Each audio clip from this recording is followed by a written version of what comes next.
हम लोग कर रहे थे comparing quantities chapter number 8 math class 8, ठीक है। और उसके हम लोगों ने कल फॉर्मूले बताए थे। उसमें था हमारा percentage increase, decrease, discount, profit loss, इसके हमने फॉर्मूले बताए थे, ठीक है ना। और उन्हीं फॉर्मूलों के बेस पे ये अगला एक्सरसाइज 8.2 शुरू होगा। तो मैं पहला क्वेश्चन पढ़ता हूँ और उसके बाद समझाता हूँ और उसको करके दिखाता हूँ, ठीक है। तो क्या करेंगे हम लोग, वही जो करते कहते और सुनते चले आ रहे हैं कि जब वक्त होता है तो एहसास नहीं होता और जब एहसास होता है तो वक्त नहीं होता। मैं साबिर अली और आप देख रहे हैं ILCC अली क्लासेस, जो अलीगढ़ बेस्ड नीट जेई का रेजिडेंशियल कोचिंग क्लास है। साथ ही AMU, जामिया और दूसरे यूनिवर्सिटी के दूसरी तैयारियां भी कराते हैं। वो लोग जो लोग करना चाहते हैं कांटेक्ट कर सकते हैं। ऑफलाइन ऑनलाइन दोनों मोड अवेलेबल है। साथ ही हमारे चैनल को सब्सक्राइब कर ले ताकि यूनिवर्सिटी के सारे इन्फॉर्मेशन, सभी यूनिवर्सिटी के, ज़्यादातर यूनिवर्सिटी के आपको सारे इन्फॉर्मेशन, फॉर्म आने, लास्ट डेट, टेस्ट डेट, इन सब के बारे में पता चलता रहे, क्योंकि हम लोग सारे इन्फॉर्मेशन को अपलोड करते रहते हैं, अपडेट करते रहते हैं। तो हम लोग चलते हैं एक्सरसाइज 8.2। पहला क्वेश्चन मैं पढ़ता हूँ और फिर करता हूँ, कैसे करेंगे इसे मैं बताता हूँ। तो क्वेश्चन दे रखा है ये हमारा 8.2 का पहला क्वेश्चन, ठीक है। A man good a 10% increase in his salary, ठीक है। if his new salary is 1,54,000, find his original salary, ठीक है। एक आदमी का जो सैलरी है उसमें 10% का इंक्रीज हुआ है और इंक्रीज होने के बाद अब जो उसे मिल रहा मंथली वो मिल रहा 1,54,000। तो बताना है कि पहले इंक्रीमेंट से पहले उसका कितना सैलरी था, ठीक है। तो हम लोग ये करते हैं, ये एक्सरसाइज है। पहला क्वेश्चन देखते हैं तो क्या दे रखा है उसका। तो हम लोग ये मान लेते हैं कि उसका जो ओरिजिनल सैलरी था ₹X था, ठीक है। Late his original salary was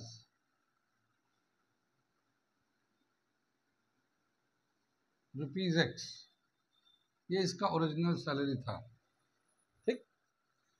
increment कितना होगा, इंक्रीमेंट इज इक्वल टू 10%,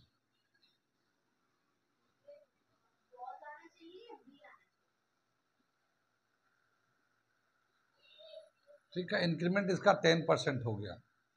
तो अब न्यू सैलरी कितना हो जाएगा, न्यू सैलरी जो है ये दे रखा 1,54,000, ये दे रखा है। ये न्यू सैलरी कैसे निकालेंगे, जितना उसका सैलरी था वो तो रखेंगे।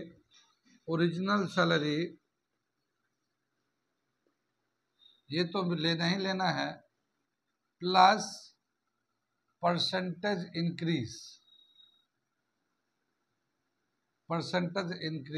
Of original salary is equal to 1,54,000। कितनी बात समझ में। तो ओरिजिनल सैलरी कितना था और कितना परसेंटेज बढ़ाया गया ओरिजिनल सैलरी का। तो ओरिजिनल सैलरी तो ₹X था और फिर इसका 10% ऑफ X बढ़ाया गया, इन दोनों को प्लस कर दिया। तो प्लस करने के बाद 1,54,000 ये आ गया। कितनी बात समझ में आई, ये आ रहा है ये, ठीक। उसका जो ओरिजिनल सैलरी था वो तो मिलेगा ही मिलेगा, 10% का जो इंक्रीमेंट हो रहा है वो भी ओरिजिनल का 10% लेके प्लस कर देंगे तो जो नया सैलरी है उसके बराबर हो जाएगा। ये हमारा इक्वेशन बन गया। यहाँ तक बताइए कितना समझ में आया, ठीक है। यहाँ तक समझ में आ गया। आगे चलते हैं, इसको सिंप्लीफाई करते हैं हम लोग। तो क्या दे रखा है ये X तो था ही था, 10% का 10/100 इंटू X कर लेते हैं, 1,54,000 के बराबर कर दिया, ठीक है। रुपीज़। ठीक है, यहाँ समझ में आ गया ये। अब इसको क्या हो जाएगा, ये एक ज़ीरो इसका कैंसिल हो जाएगा, तो ये x बाई 10 आ जाएगा। तो यहाँ पे आ जाएगा ये x है प्लस x बाई 10 है इज इक्वल टू 1,54,000। ठीक है, एलसीएम लेके प्लस करेंगे तो 11x अपॉन 10 आ जाएगा 1,54,000। x इज इक्वल टू 1,54,000, ये तो ऐसे ही रहेगा। और इधर से जो नंबर ले जाएंगे तो नीचे का ऊपर ऊपर का नंबर रेसिप्रोकल हो जाता है, तो 10/11 हो जाएगा ये। ठीक है, 10/11 हो जाएगा। 11 से इसको कैंसिल करेंगे तो क्या आ जाएगा, 11 1 ज़ा 11 आ जाएगा ये, और बचेगा 4 44 होगा, 11 4 ज़ा 44, और फिर ये हमारा 14,000 ये आ गया और 10 ये आ गया। इसको मल्टीप्लाई करेंगे तो 1,40,000 ये इसका ओरिजिनल सैलरी था। ये पहले इसका सैलरी था 1,40,000। कितना समझ में आई ये? हम लोग बताया था ना, जो इंक्रीमेंट होता है या फिर डिक्रीज करता है तो जो ओरिजिनल होता है उसमें इंक्रीमेंट को प्लस कर देते हैं तो वो आ जाता है कितना इंक्रीज हो गया, और अगर डिक्रीज होगा तो माइनस कर देते हैं। तो ये हम लोगों ने इंक्रीज डिक्रीज के फॉर्मूले पे किया है। कौन कौन सा स्टेप है जो समझ में नहीं आया? आ गया तो नोट कर लीजिए, इसके बाद मैं अगला क्वेश्चन कराने जा रहा हूँ। ठीक है, क्वेश्चन नंबर 1 ये कंप्लीट हो गया। अब हम लोग करने जा रहे हैं क्वेश्चन नंबर 2। मैं पढ़ता हूँ फिर बताता हूँ कैसे करना है। दे रखा है on Sunday 845 people went to zoo. On Monday only 169 people went. What is the percentage decrease in the people visiting the zoo on Monday? ठीक है ना, क्या बता रहा है ये क्वेश्चन नंबर 2 में कि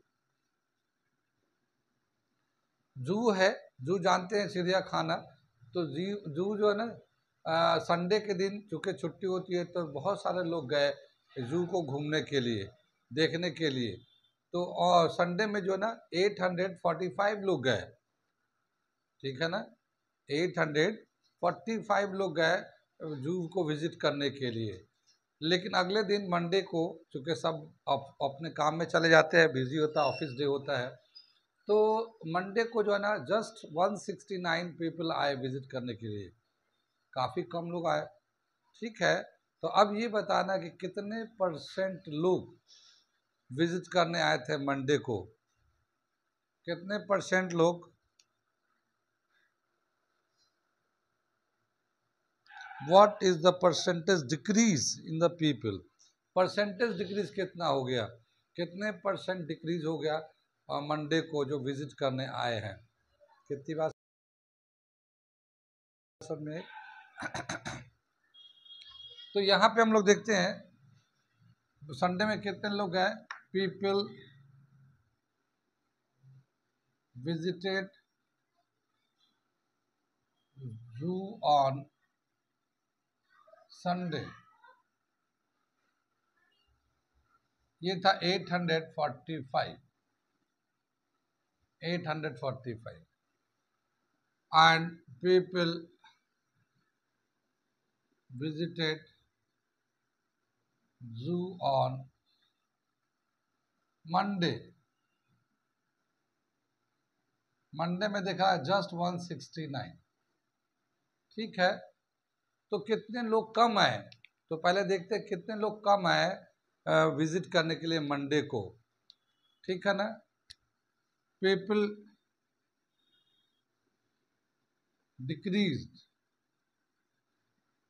डिक्रीज ऑन मंडे, मंडे को कितने लोग कम आए, तो हम लोग क्या करेंगे 845 में से माइनस कर देंगे 169। ठीक है, 845 में से 169 माइनस कर देंगे तो पता चलेगा कितने लोग मंडे को कम आए विजिट करने के लिए। 15 माइनस 9 6, 13 माइनस 6 7, और ये 7 माइनस 1 6, तो 676 इतने लोग कम विजिट करने आए मंडे के दिन। लेकिन अब हमें बताना परसेंटेज में कितने परसेंट कम लोग विजिट करने आए, परसेंट में बताना है। ये तो हम लोगों ने नंबर में बताया था, ठीक। तो परसेंट में चेंज करने के लिए कैसे करते हैं हम लोग, इसको करते हैं percentage decrease of visitor on Monday. तो हम लोग क्या करेंगे, इसका एक रिलेशन लिखेंगे। ये मंडे कितना परसेंट मंडे को कम आए लोग, परसेंटेज में बताना है। तो यहाँ पे लिखेंगे डिक्रीज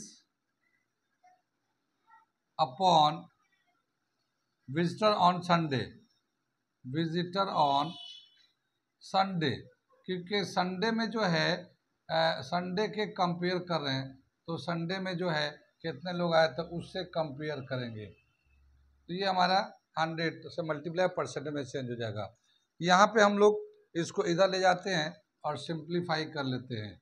तो क्या दे रखा है, ये डिक्रीज कितना है 676 अपॉन 845 इंटू 100% दिख रहा है ये, ठीक है। और हाँ, इसको जब कैंसिल करेंगे तो देखो 5 से काट लो, 5 से कटेगा 5 2 जा 10, ये आ जाएगा 5 1 जा 5 5 6 जा 30, 4 बचेगा 5 9 जा 45। और ये फिर 13 से कैंसिल हो जाएगा, 13 13 जा 169, 13 5 जा 65, 13 2 जा, और 13 4 जा 4 से ये कैंसिल हो जाएगा, 4 2 जा 8। तो ये 80% जो है, 80% जो है कम लोग आए विजिट करने के लिए, 80% कम है, ठीक है ना। तो ये नोट कर लिए 80% को, ये हमारा आंसर हो गया। दिख रहा है ये, देखो a shopkeeper buys 80 articles for ₹2400 and sells them for a profit of 16%. Find the selling price of one article. ठीक है, क्या बताया कि एक शॉपकीपर है और उसने 80 आर्टिकल खरीदा, 80 आर्टिकल्स खरीदे हैं, और टोटल खरीदने का जो कॉस्ट प्राइस पड़ा उसका 2400, इतना उसका कॉस्ट प्राइस पड़ा है। लेकिन अब वो चाहता है कि ओवरऑल में 16% का प्रॉफिट हो, पूरा पे 16% का प्रॉफिट हो, तो कितने रुपये का एक आर्टिकल बेचे, ठीक है ना। जैसे होता पेन वेन खरीद के लाते हैं तो बंडल में पेन लाते हैं और फिर उसको एक एक करके पेन बेचते हैं, तो उसी तरह से थोक में लाया है और वो इस तरह से बेच रहे हैं। तो क्या बताया, इसको हम लोग करें कैसे, ये मैं बता रहा हूँ आपको, ठीक है। क्वेश्चन नंबर 3 दे रखा है, टोटल नंबर ऑफ आर्टिकल्स कितने हैं, टोटल नंबर ऑफ आर्टिकल्स ये है 80, ठीक। कॉस्ट प्राइस कितना है इसका, कॉस्ट प्राइस कितने हैं इसके ₹2400, ठीक, 2400 है। प्रॉफिट कितना चाहिए, प्रॉफिट इसको चाहिए 16%, ठीक। तो सेलिंग प्राइस कितना हो जाएगा इसका, selling price is equal to cost price plus percentage profit on CP, ठीक है, कॉस्ट प्राइस। तो 2400 तो कॉस्ट प्राइस है, प्लस उसको चाहिए 16% का प्रॉफिट, तो 16% ऑफ 2400 कितना आएगा ये निकालना हमें। 16% ऑफ 2400 आ रहे समझ में बात, ये आएगा 2400 और ये 16% को हम लोग 16/100 और ये 2400 ऐसे मल्टीप्लाई में करके लिख सकते हैं। ये 2 0 यहाँ से कैंसिल हो जाएगा इसका, अब इसको मल्टीप्लाई कर देते हैं, तो ये 2400 आ जाएगा, और 16 को मल्टीप्लाई 16 4 जा 32, 64 सॉरी 16 4 जा 64, 6 कैरी, 16 2 जा 32 और 6 कैरी था 38। ठीक, तो 384 आ गया है, इसको प्लस कर देते हैं तो टोटल जो सेलिंग प्राइस हो जाएगा S P is equal to 4872, इतना इसका सेलिंग प्राइस हो जाएगा नेट। तो टोटल 80 आर्टिकल को उसको बेचना है कितने 2784 रुपीज़ में बेचने हैं। तो एक को कितने में बेचेगा, ठीक है, एक को कितने में बेचेगा, तो हम लोग इसको यूनिटरी मेथड से निकाल देते हैं। Selling price of 80 articles is equal to 2784। 80 articles का सेलिंग प्राइस जो है 2784 है। तो selling price of SP of one article, एक आर्टिकल का कितना होगा, तो 2784 को 80 से डिवाइड कर दो, ठीक है, 80 से डिवाइड कर दो तो एक का कॉस्ट पता चल जाएगा। तो एक जीरो से इसको डेसिमल यहाँ लगा दो, यहाँ डेसिमल लगा दिया, जीरो हट गया। अब इसको 2 से कैंसिल कर लो, 2 4 ज़ा 8, 2 1 ज़ा 2, 2 3 ज़ा 6, 1 बचेगा, 2 9 ज़ा 18.2, ये ऐसे आ जाएगा। अभी भी 2 से कट सकता है, इसको दिख रहा है आपको, 2 से काट लेते हैं, 2 ये 2 6 ज़ा 12, 1 बचा, 2 9 ज़ा 18, 1 बचेगा, डेसिमल के बाद 1 12 आ गया, 2 6 ज़ा 12, ठीक है ना। और एक बार 2 से और कैंसिल करेंगे तो ये आ जाएगा 2 3 ज़ा 6 और 2 4 ज़ा 8, 1 बचेगा और 16 हो जाएगा, तो ये 80। तो ये एक आर्टिकल जो है उसका कीमत होगा 34.80 पैसे, 34 रुपीज़ 80 पैसे में बेचने पड़ेंगे, तब जाके इसके 16% का ओवरऑल प्रॉफिट होगा। कितनी बात समझ में आई, सवाल समझ में आया कुछ। एक आदमी 80 आर्टिकल खरीदता है 2400 रुपये में, उसको टोटल 16% का प्रॉफिट चाहिए, तो एक को कितने में बेचे, ठीक है।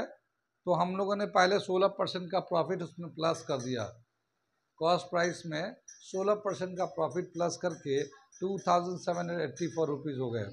अब बोला क्या कि 80 आर्टिकल का कॉस्ट जो ना, सेलिंग प्राइस जो ना 2784 रुपये, तो एक को कितने में बेच दे, तो 80 से डिवाइड कर दिया, जैसे चाहो वैसे कर लो आप, 80 से डिवाइड करके, ठीक है। ये आ गया हमारा आंसर, नोट कर लीजिए इसे। इसके बाद कोई डाउट हो तो बताइएगा, मैं इसको मिटा रहा हूँ।